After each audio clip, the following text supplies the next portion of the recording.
Guys, what's going on? What's going on? I hope you guys are having a wonderful day. My name is Dr. Boyce Watkins, and today we're going to talk about the Tennessee Three. The Tennessee Three are two brothers that were suspended from the Tennessee legislature for protesting on some gun control issues. And I'm going to give you kind of a non-mainstream media assessment of what I'm seeing in terms of how racial politics is playing itself out in this whole situation. And I warn you in advance, this is not going to be the conversation you'll hear on CNN, MSNBC, Fox, or anywhere else. My goal is to be black first in this conversation. So get comfortable, buckle up your seatbelt. We're going to get started on drboycetv.com right now.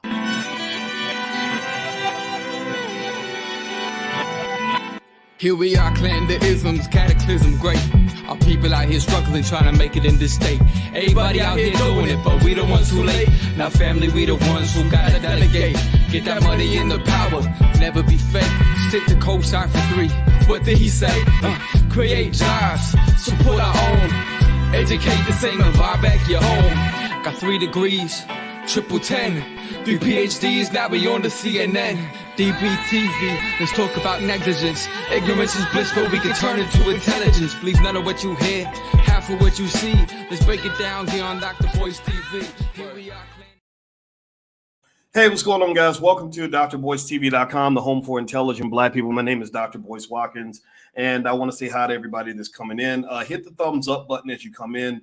Please hit the thumbs up button. Also, shout out the city that you're from as you come in. That way I know where you're coming from. And if I see your city, I'll shout it back. I want to ask everybody a question, including my friends on Instagram. Give me a yes or no in the chat. Give me a yes or no. How many of you heard about the Tennessee Three? How many of you heard about the black legislators in Tennessee that were expelled for protesting on an issue related to gun control? Give me a yes in the chat if you saw what went down. Let me know if you've been following this story. It's a really interesting story. It's been kind of a national news for a while. Let me know what you guys think. Do you guys think that it's an atrocity? Do you think that it was fair? Or what are your thoughts? Anyway, if you've been following, give me a yes in the chat. Well, let me explain to you what happened. Basically, in the Tennessee state legislature, there was a whole debate on gun control. And this was after there was a terrible shooting in which a person went into a building, and I believe the person was trans, which makes it even more complex. And they killed 6 people. So the Democrats for a very long time have always been big on gun control. They're really big on gun control as a solution for the gun problem. Am I against gun control? Not completely, because honestly, I understand capitalism really well. My PhD is in finance. You guys know that. And because I understand capitalism and business, I understand how capitalism has created a nation where we have more guns than people.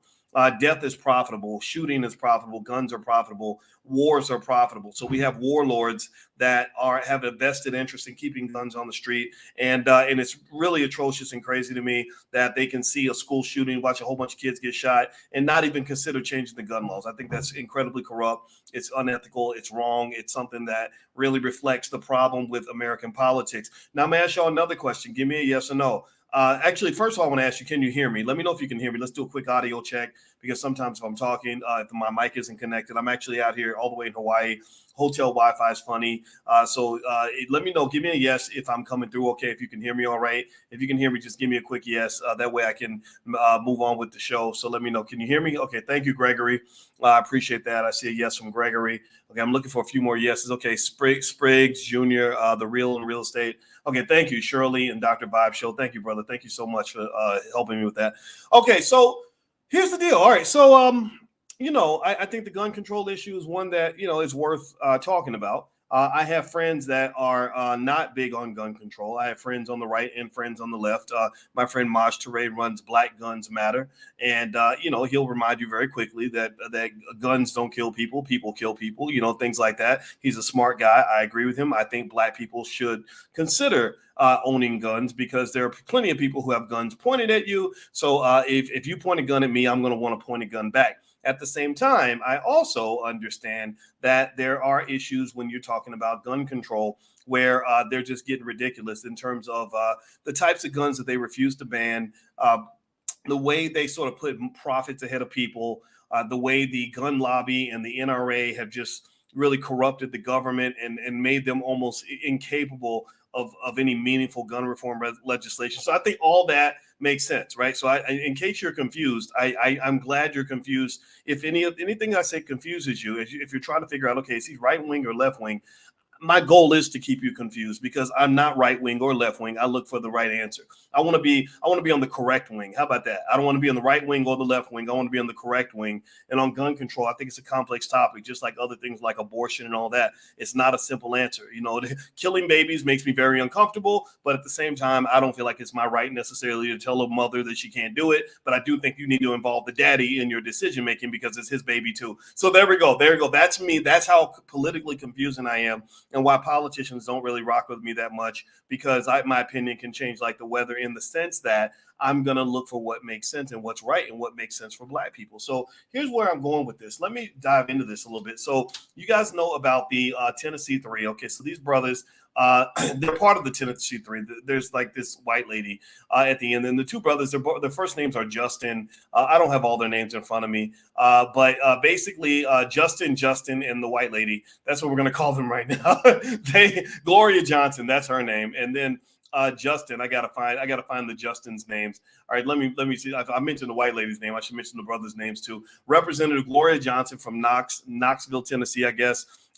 Representative Justin Jones from Davidson, and Representative Justin Pearson from Shelby. So you got JJG, Justin, and Gloria, who were put up for expulsion from the legislature for basically protesting gun rights in a pretty assertive way.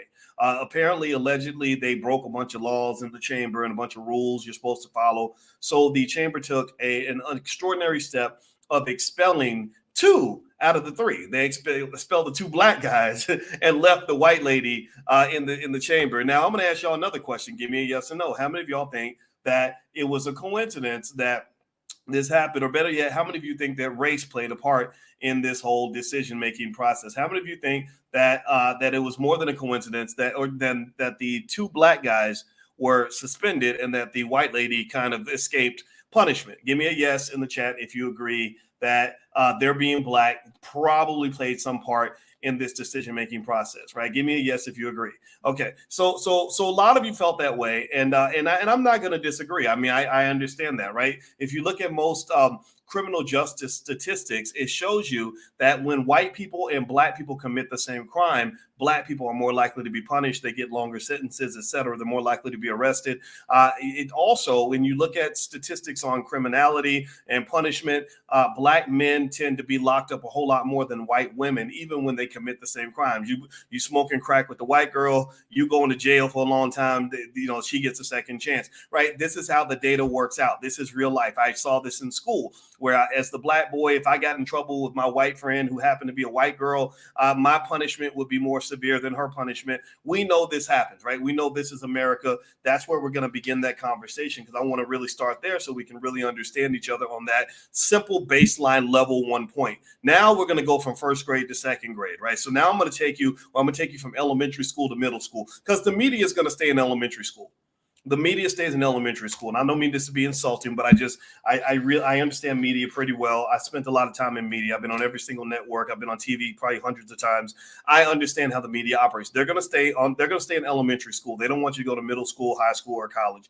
They don't want to have the higher level conversation in terms of the nuances of what is happening. They want it to be simple. Simple monkey dynamics, monkey reaction, racism, right? Trigger. That's what they want, right? So I'm going to go a little bit deeper than that, and I want to provide a perspective that's probably going to differ a little bit from what you're hearing on MSNBC, Fox, and all these other places. Let me ask you a question. These 2 Black men were kicked out of the chamber. They both happen to be Democrats. So let me ask you this: the Republicans were the ones who did it. The Republicans are the ones who put them out. If these 2 Black men were Black Republicans and they were fighting on behalf of a Republican issue and broke a rule on behalf of something that the Republicans believe in, like, I don't know, pro-life issues or something, do you think that the Republicans would have kept them in the chamber? Do you think that they would have made a different decision? Give me a yes if you believe that the white Republicans would have made a different decision if these 2 Black men had been Republicans instead of Democrats. Give me a yes in the chat if you agree with this. Give me a yes if you believe that if they had been Republicans, black Republicans, that the white Republicans would have saved them. They would have said, no, don't kick these guys out. They're good. They're good young fellas. They're good boys. They're not hurting anybody. They're just very passionate about reproductive rights or whatever, right? There's all these dog whistle issues that they have, right? Okay, and by the way, all your politicians pretty much work for the corporations and the billionaires. They just use these stupid little issues to get you all riled up so they can buy your vote from you. But for the most part, they're working for the corporations. They're making the billion-dollar deals in the back. They're just getting you caught up in some of these other dog whistle, gun control, feminism, transgender rights. They don't care about that stuff. They care about making sure that their billionaire donor gets his deal where he can drill his oil wells in Texas or whatever the hell it is, or he gets his government contract. That's the real game. And this is coming from a money guy. I see the money. Okay. So the reason I asked you this question, here's why I asked you this question. I want you to kind of pay attention to how both political parties, Democrat and Republican, love to conveniently hijack the issue of race when it is convenient for them to do so. I need you to pay attention to how they will use your black ass. They will gladly say, oh, they did it because he's black. It's racism, y'all. They love to scream about racism when it's to their benefit. Seriously. Because for every Democrat on TV, from the Van Jones types all the way across the board, I need you to point to an example where you were fighting, where you were screaming racism on an issue that black people unanimously care about, or almost unanimously, like reparations. Do you think that if they were protesting, let's say they broke the rules of the chamber because they were protesting that black people deserve to have reparations, do you think that their Democratic Party would be jumping to their defense and saying, oh, this is racism. Oh my God, this is racist. This is so atrocious. All right, this is just like Dr. K. Oh, Lord Jesus. Right? Do you think that if they were fighting on behalf of something that black people need, not that black people don't need some gun control, right? That's a mixed issue. Some of y'all are in favor of gun control. Some of y'all are stay strapped, right? Some of y'all stay strapped. I got friends on Instagram that will carry a gun on their hip everywhere they go. And I got some friends who don't believe in everybody having a gun, right? I respect all of them, all their points of view. So, but I'm talking about other issues that directly affect the black community in a more direct way and don't align with the traditional interests of the Democratic Party left-leaning socialist agenda that they might tend to pursue. So the issue of race tends to be hijacked in a way where your blackness is used as a commodity. It is used as fuel in the car. It is oil in the engine. It is the commodity that fuels the Democratic Party engine when it is convenient for them. And what I need you to really remember, no matter what side you take on this situation, is I need you to understand that Democrats will love the hell out of a black person as long as he's a Democrat. They will love the hell out of a black person as long as you're a Democrat like them. And the Republicans will love the hell out of a black person as long as you're a Republican. As long as give me a yes in the chat if you understand what I'm saying. If you disagree, then prove me wrong. The Republicans will love a black person if you are a black Republican. The Democrats will love a black person if you are a black Democrat.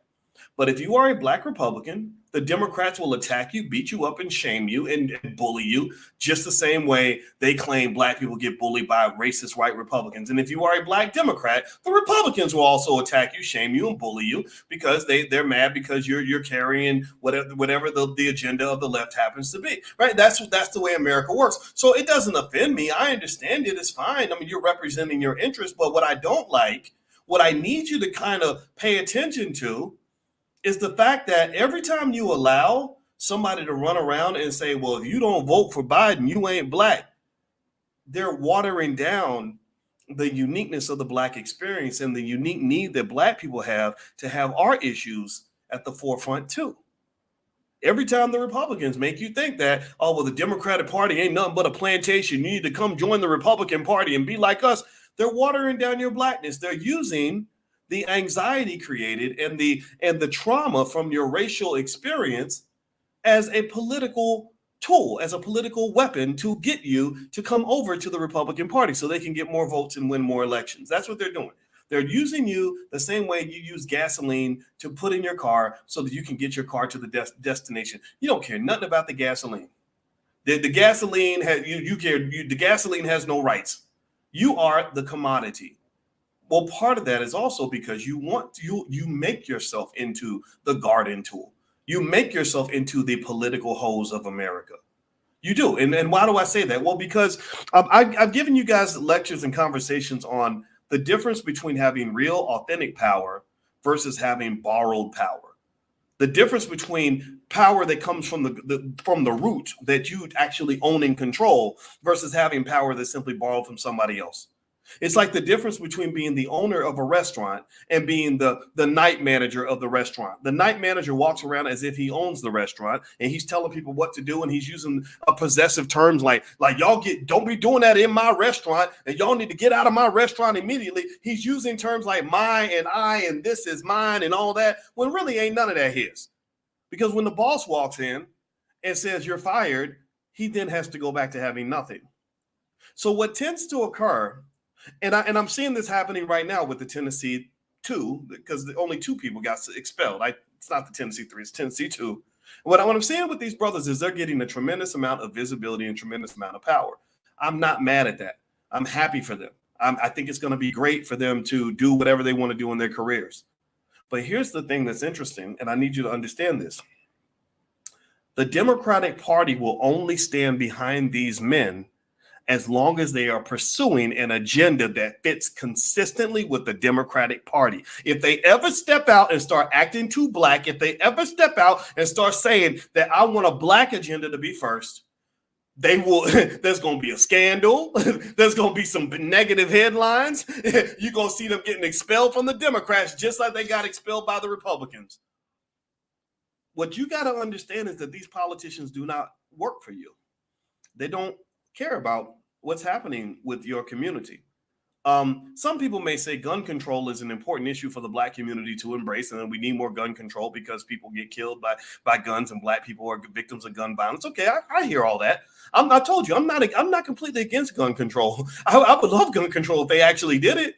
Because guess where I live? Y'all know where I live at? I live in a city called Chicago. Have you heard of Chicago? Do you know about all the little black children getting shot up every damn day in Chicago? They don't talk about it because it's not a police shooting. Doesn't fit the Democratic Party agenda, right? Or it's not COVID. It doesn't fit the Democratic Party agenda. So they don't talk about it. But yeah, little black children are being shot up in Chicago. And I'm always trying to figure out how in the hell did a 14-year-old kid get a hold of an Uzi? I don't even know where to go to get an Uzi, and I'm 52. How in the hell does a 14-year-old kid get an Uzi? Oh, well, but wait a minute. Chicago has some of the strictest gun control laws in the United States. Am I right or am I right? Am I right or am I right? Chicago is as blue as they come. They're as liberal as liberal gets. I mean, we're like they even have, I think, what they call a safe haven for illegal immigrants. Like you can literally go there to Chicago and they won't report you. So as liberal as we are, and as strong as the gun control laws are, why is it that black children are still getting shot up in the street left and right every single day? Well, it's because they really don't apply the gun control in the neighborhoods where black people live. They don't really care much about keeping those people safe. It's not important to them. And this is a city run by Democrats. So if you want to show me that you're a serious Democrat, don't sit around and tell me how terrible the Republicans are. I've heard that shit for the last 40 years. I don't give a damn. I don't want to hear that nonsense. I'm not a Republican. I'm not thinking about voting for the Republicans. So stop telling me how terrible the Republicans are. You sound stupid. You sound like an idiot when you're sitting there and all you can do is tell me how bad the Republicans are. And you think that I'm crazy enough for you to get my vote because you just told me that I have a choice between a pile of shit and a pile of urine. Like, I don't care. I don't want to hear any of that. I got better things to do. If you really want to show me you're a serious Democrat, show me that you are challenging the white supremacists in your own party to adjust the way they deal with the black community. Show me that. Show me that you got the balls to challenge your own party. Then I'll say, okay, you got something here. This is interesting. Now we're really getting somewhere. Now we're making progress. Because once I give you my vote, once I give you a certain amount of power and a certain amount of leverage in my community, I'm going to expect a certain amount of results. And when I can go to a district that you've controlled for the last 30 or 40 years, and I'm still seeing the same poverty, I'm still seeing the same struggles, I'm still seeing uneducated kids, I'm still seeing dead babies, I'm still seeing broken families, that tells me that maybe that you're not doing your job. And that you're not positioned, these politicians, they present them as black leaders, and they're not black leaders, they're Negro managers. They're not black leaders, they're Negro managers. A leader is somebody who leads you to a place where everybody's better off at the end. A manager is just somebody that kind of keeps you like in a little box so they can deliver you to somebody else. They can deliver you to the big boss and get their payday. And that's what the black politicians end up doing. They become Negro managers where they package up black people in every election. They make sure that you all get to the polls, and then they get there and then they collect. They say, okay, boss, where's my money? And they get paid to basically bring black people in to get us to vote for nothing. So when I'm looking at this whole situation in Tennessee, I'm really trying to figure out, are these young black men, are they trying to become black leaders, or they try to just become elevated as Negro managers? Are you trying to become sources of independent, true power that can really make a difference in the black community? Or are you just kind of living off of borrowed power? Remember, borrowed power is, borrowed power is like this lamp. This lamp looks very powerful because it's lit and it's the brightest thing in the room, right? You got a lot of lit Negroes, a lot of very bright, shiny Negroes on TV, lit like hell. They out here, everybody sees them. And look at me, mom, I'm on TV. They told me that I made Time Magazine most influential black people in America, right? Like, so you got a lot of lit Negroes, but they're lit like this lamp. This lamp is bright, but this lamp does not have any power. This lamp simply borrows its power from the true power source. It borrows its power from the wall, from the source in the wall. Right. So a lot of black people, we're tempted to, again, because of our thirst for assimilation, our desire to be accepted and to be loved by others, we seek these important positions to validate us and make us feel like we're important. All the while, you end up wasting your life doing a whole lot of work that amounts to nothing. Literally amounts to nothing. You live and you die. You spend 30 years in office and your community is still as jacked up as it was when you first started. What progress is that? Yeah, you did the electric slide at the NAACP Image Awards for every year for 25 years straight. So what? Yeah, okay, you were on TV. Big deal. Yeah, you got reelected and you made a couple dollars for your family. Good for you. But what difference has it made? Where is the real power base? And so really what tends to occur is, and this is my issue, my challenge when I think about, again, I support these guys in the sense that if you want to ask, do I agree that it was racism that played a role in their being expelled? Absolutely, racism played a role. I mean, you live in America, shit, it's racist. Okay, we agree on that. We've resolved that issue. That issue's been resolved. Yes, America's racist. Yeah, them being black probably played a part in all of this. We know that it does. It goes all the way back to when I was in elementary school and I used to get suspended if I was the only black kid in the group who was acting up. I got in a fight with a white boy. They assumed that I was the one who started the fight because I'm black. I get all that. That's America. That's life. But once you move past that, I really want you to kind of think about the difference between being black first, a black leader being black first, versus a black leader being Democrat first, or a black leader being black first versus a so-called black leader being Republican first. So when you are a black person and you say, I'm a black politician, I deserve support because I'm black and racism is real and these Republicans are very racist toward me.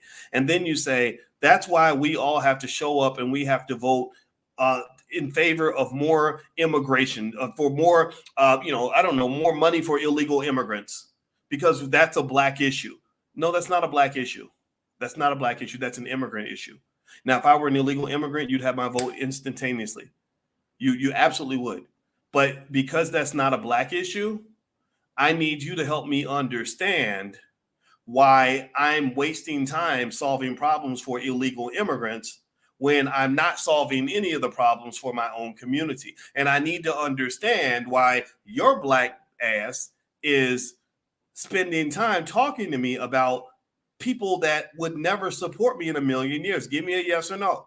Do you think that illegal immigrants are showing up to make sure that black people get what we need?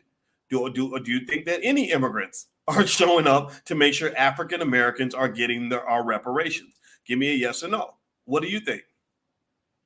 And, so I'm going to say this, and the same thing happens on the Republican side. The same thing happens.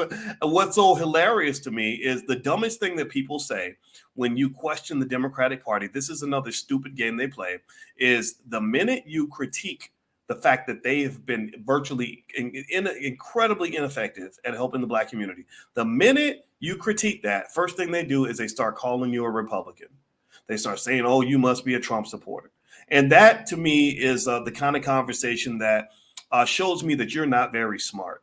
That shows me that your thinking has not really evolved at a level where I'm not even going to spend time debating you, because that the biggest sign of that brainwashing is to somehow believe that as a black person, the only choices you have are to be a Democrat or a Republican. That's like telling somebody that the only places you can eat on a daily basis are McDonald's or Burger King. A smart person understands I don't have to eat at McDonald's. I don't have to eat at Burger King. Both of those places will give me food that will kill me eventually. I think I want to go find me some health food. I think I want to go find me some vegetables. I think I want to go put some fruit and nutrients in my body. Only a damn idiot would think that you got to go through life choosing between McDonald's and Burger King, or that because you said no to McDonald's, that means you must be a fan of Burger King. No, dummy. Grow up. Start thinking outside that box. So with these guys, the Tennessee Three, I saw what was going on. I saw people getting riled up, and it wasn't a passionate conversation for me. It was something where it's like, yeah, it's probably racism. Yeah, they didn't deserve it. Yeah, now they're in the national spotlight, but now what you gonna do with that? How does that benefit black people? I really think if every black person spent time asking that question about every single thing that you do, our community will be a whole lot better. I think the question to ask is, how does that benefit black people? So, okay, you're now one of the most prominent Democrats in the entire Democratic Party. How does that benefit black people? I know that people like the Roland Martins might get better jobs or something out of it or whatever. And you might get a chance to go to the White House and look shiny on TV. But how does that benefit black people in a meaningful way? How does that make sure black families are more stable? How does that add more wealth to the black community? How does that make sure black children are getting an appropriate education in a culturally relevant way? What does that do? What does that do to fix the incarceration problem that Joe Biden created 25, 30 years ago that still hasn't been addressed? Where do black people benefit? Other than the fact that we get this symbolism. The symbolism, it's again, you're addicted to the symbolism. The symbolism is, oh my gosh, look at that. There's a black person who's been validated by white people at a high level. That's really awesome. That's really exciting. And what's even deeper than that, my wife is an expert on the subconscious mind. And one thing that she said the other day to me that was real interesting was she said, and it is funny how they will pull a black person to the top just so they can take him down. The minute he gets out of line, they love to take him down because that's a reminder of the importance of you staying in your place. Like when you see that black person elevate and you see that they're starring in movies like Jonathan Majors or whatever, you see them, they're at the top of these white institutions, whether it's Hollywood or the music industry or it's, the Democratic Party, you internalize that. You start saying, woo, look at that. I'm cheering for them. I'm feeling good about myself because this person has gotten all this validation. And then they chop that Negro's head off right in front of you. Just lift him up by the hair, chop. And then you're like, oh, that ain't right. That ain't right. That was racism. And what's effectively happening, according to my wife, who's an expert on the subconscious mind, by the way, and I'm kidding. I'm not kidding. There's only a small number of professors that are full professors, PhDs. Most PhDs are not full professors. My wife is a full professor of social work. So she's an expert on the subconscious mind. So I'm not just saying that. It's true. And so what she said is that is a type of buck breaking. that occurs in society. They'll take a Bill Cosby, prop him up, swell him up, and make him larger than life. And then every Black person is centered on him. You're ignoring the real people in the community that are really doing the work. You're ignoring even your parents. You're ignoring all the people around you that are providing for you in relevant ways. And you're looking at this Hollywood celebrity because they have lots of money, lots of fame, and lots of power. And then when they take Bill Cosby and they chop him in little pieces right in front of you, take all of his wealth, destroy his entire legacy, reduce him to nothing more than a dirty old man and a predator, that is just the most demoralizing way on earth to remind you that they have the power and you don't. That's what that does. So sometimes they will blow people up just so they can tear them down. So, and the part of the reason they were able to tear them down so easily is because we don't know the difference between true independent power and borrowed power. We don't know the difference between owning and renting, right? Again, if you are the manager of the local Denny's, that don't mean you own the Denny's. If you are the middle manager at Google, that does not mean that you own Google. If you are a high-ranking official at Tesla, that don't make you Elon Musk. Elon Musk can piss off half the earth and still be a multi-billionaire. He can make everybody mad. He can get on Twitter and say whatever the hell he wants, and nobody can cancel him. Nobody can fire him. Nobody can tear him down. He's just still out here making $100 million a day. So what I encourage you to do is not get so caught up in that easy power, that simple power. That's quick, right? Like, for example, Hollywood can make someone into a movie star almost overnight. And you see this power, and it's quick and easy, and it seems, and it's flashy, and it makes you say, "Oh wow, look at that! He's achieving the American dream, right? As a Black man, right? That's not the American dream. You know what the American dream is? The American dream for a Black man, or woman, in my opinion, is to pull out your shovel, dig down into the ground, and start slowly but surely building some sort of independent power base that allows you to put your people first in everything you do, and never have to apologize for it. The reason I understand that is because that's the model I've lived my own life on for many, many years. Why the hell do you think I say things that other people don't say? People say it all the time. They say, "Doc, you say stuff that everybody's thinking, but everybody else is scared to say." Is it because I'm braver than you? No, I'm not. It's not that I'm super brave. It's that they have a hard time touching me. They really can't get at me like that. They don't get me wrong. I mean, things can always be done to someone. They can shoot somebody or whatever, but they really can't get at me the way they can get it at a lot of other people. They can't fire me from my Hollywood job. They can't tell me I'm no longer going to be a senior manager. They can't take my TV show away because I never wanted one. They can't take my book deal because I publish my own books. They can't take away my speaking engagements because I owned it. I created a speakers bureau with my brother, right? Everything that we did was built in such a way to say, what if they come after me for what I say? Do we have our defenses up? In fact, I did a whole training in the Black Business School called the Economics of Self-Defense, because y'all don't understand money is a weapon.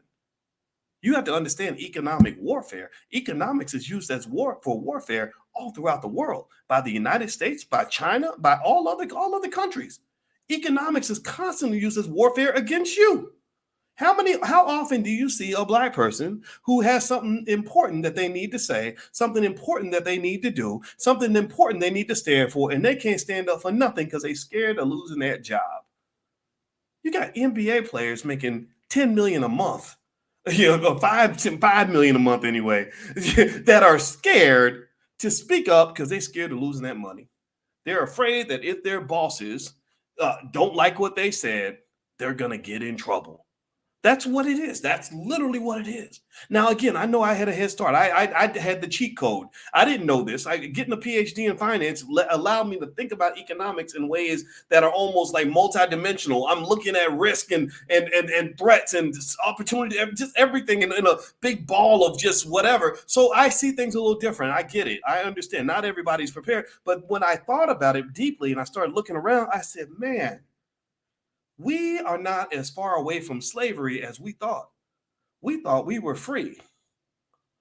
But most Black people really ain't free. If you ask most Black people, you say, I want you to go out and really think about what Black people need, what your family needs, what your community needs. And I want you to go right now and dedicate 50 hours a week to doing something strictly for your people. not for Jewish people, not for white people, not for your boss, not for your company, not for the Democratic Party. Nobody. A lot of black people will be afraid to do that. They wouldn't even know what that means. They don't even know what it means to really love yourself. Don't even know what it means to put yourself first, because you've never done it. You don't live in a society that's designed that way. You were born to be the help. You were trained from birth to be the help.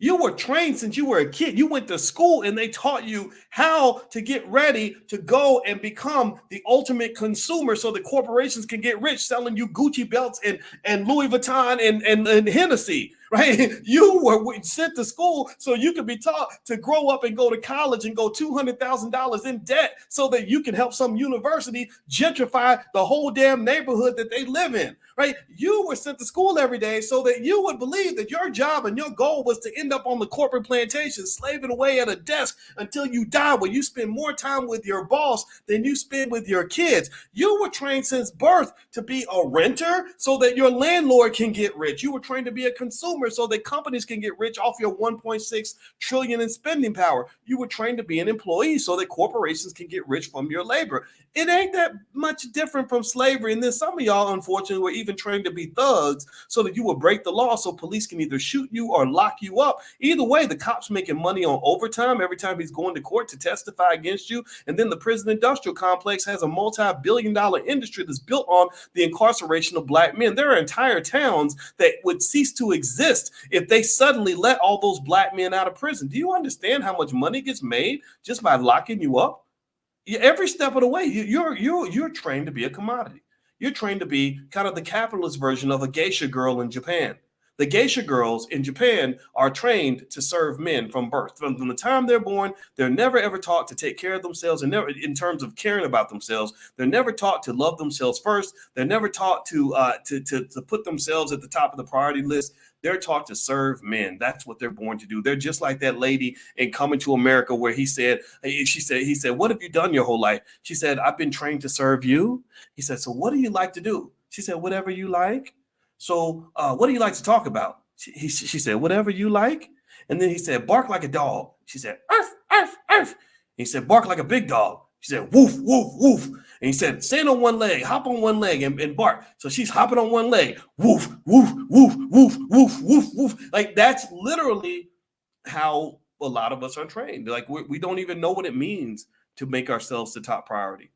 Seriously. If I was raising kids right now, and like I am raising kids, right? I'm their bonus dad. But if I was having kids, how about that? If I had newborn babies right now, you know what I would do? First thing I would train my children is I would do like the guy in Yellowstone, the white boy, Kevin Costner. Anybody watch Yellowstone? That is a great show. You know what I would do? I would tell them like the Kevin Costner says in Yellowstone. He said, everything you do, everything you get involved with, every move you make must be to the benefit of this family. Period. This ain't about no right and wrong and Democrat, Republican. No, you do what is best for this family, and that is it. Period.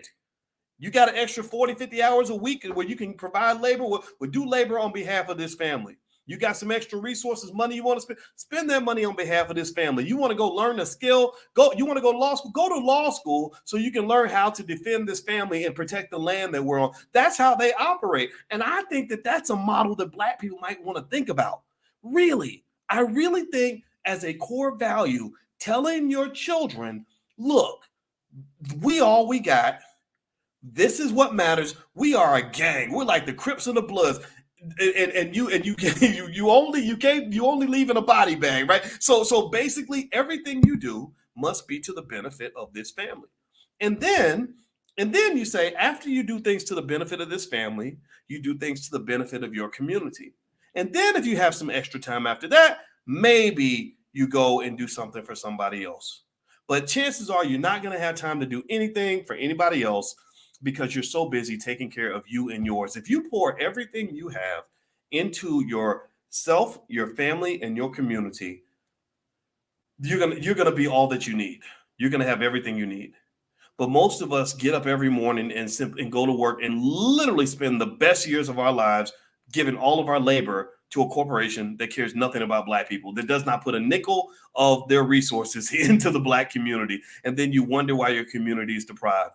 Well, nothing's going to grow like a flower. A flower cannot grow if you don't water it. An animal will not live if you don't feed it.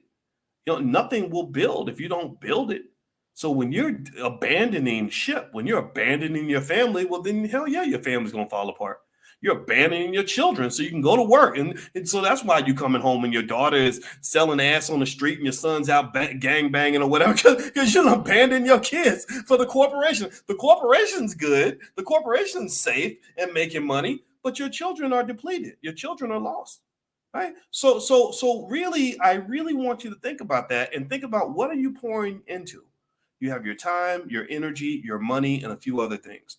Where are you placing those resources? What are some basic ideas? You know me, I'm all into solutions. Number one, obviously buying black, very important. We got to start really thinking about that. What does that mean? Not just buying black, but also buying with family and friends, right? Pouring into the people that are going to pour into you. What else does it mean? Well, it means, I really think family needs to be a true core value in the Black community. I really think we've got to relearn just what it means to properly raise kids, relearn what it means to properly manage a family and a marriage and everything else. I'm talking about get on ChatGPT, Google, wherever the hell you go to get your information and learn what you got to learn to really be a good steward of that billion-dollar resource that's sitting in front of you called your children, or at least your children, at least a multi-million-dollar resource. How do I know that? Well, because if your child goes to work for a corporation 40 hours a week, and they do that 50 weeks a year, that's going to be 2,000 hours per year. Over a decade, that's 20,000 hours of labor. Over a 50-year working career, that's 100,000 hours. If that labor is valued at $100 an hour approximately over time, well, let's say make it $50 an hour. Let's make it cheap. That's $5 million right there that your child's labor is worth to somebody else. So if you have 4 children, that's 5 million times 4 children. Your 4 children are a $20 million resource to the United States economy. $20 million. So you're sitting on a $20 million empire. And the thing is that when you have access to these resources, you have to protect and control those resources. You must protect and control the flow of those resources. Though wealthy people understand this. The United States government understands this. Corporations understand this. That's why they file lawsuits. If I went out and started a company called Apple, Apple would sue me. If I started a company called McDonald's, McDonald's would sue me because they have these copyrights and trademarks, and they have these billion-dollar brands. But Disney, if I created a character called Mickey Mouse, they would sue me. Why? Well, because they understand the importance of protecting what is theirs. They are in charge of this massive economic resource, and they don't let everybody have it. So what I'm saying to you is that your children are your $20 million play. That's your $20 million resource. So you have to be smart enough to manage it. You have to be thoughtful about how you allocate that resource. You have to be careful about not letting other people take control of that resource. And if you do it properly, then that could be your billion dollar move. Ownership, thinking like an owner, and start thinking as if you actually matter. I don't really care if white people tell me Black Lives Matter. I never listened to any of that crap. I thought it was stupid. Why you got to tell me Black Lives Matter? I don't need you to tell me that. I know my life matters. Why in the hell am I waiting on you to tell me Black Lives Matter and then get mad when you don't want to say it? Because do I sit around saying, well, Chinese lives matter, Jewish lives matter? Are they waiting on me? Are Arab people waiting on me to say, well, Arab lives matter, Mexican, your lives matter, right? Are they getting mad if I don't scream it at the top of my lungs? No, they don't care because they know that their life matters. So you're the only one sitting around like, they never said Black Lives Matter because they don't care about Black people. That's weird. That is so weird. That is so strange. The brainwashing is mega deep. Be careful about sending your kids to public school. They're going to screw them up. So anyway, guys, I'm gonna have to shut off. I already know I'm gonna have to shut you guys off on Instagram because my phone just did something, and that's when I always lose my audio. So I'm gonna shut that down. That's my cue to shut up anyway. I'm gonna get out of here, guys. Do me a favor, hit the thumbs up button, thumbs up, share, subscribe. Also, do me a favor and feel free to go to BoyceWatkins.com. I have a new book out. It's called The 10 Commandments of Black Economic Power. It's an Amazon bestseller. It's extremely good. I know you're going to love it. So feel free to go to Amazon and cop a copy. And if you got it like that, I'd appreciate it if you got some copies for other people in your family because the book is that good. And I think it'll really make a difference for them.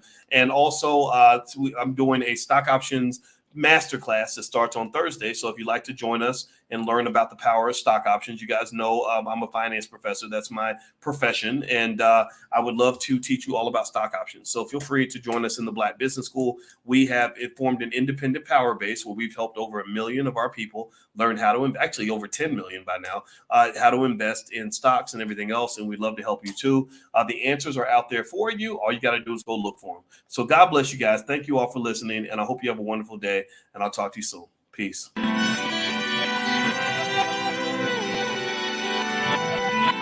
Here we are, clan the isms, cataclysm great. Our people out here struggling, trying to make it in this state. Everybody out here doing it, but we the ones who late. Now family, we the ones who gotta delegate. Get that money in the power, never be fake. Stick to co-sign for 3. What did he say? Create jobs, support our own. Educate the same and buy back your home. Got 3 degrees, triple 10. 3 PhDs, now we on the CNN. DBTV, let's talk about negligence. Ignorance is bliss, but we can turn it to intelligence. Believe none of what you hear, half of what you see. Let's break it down here on Dr. Boyce TV. Here we are.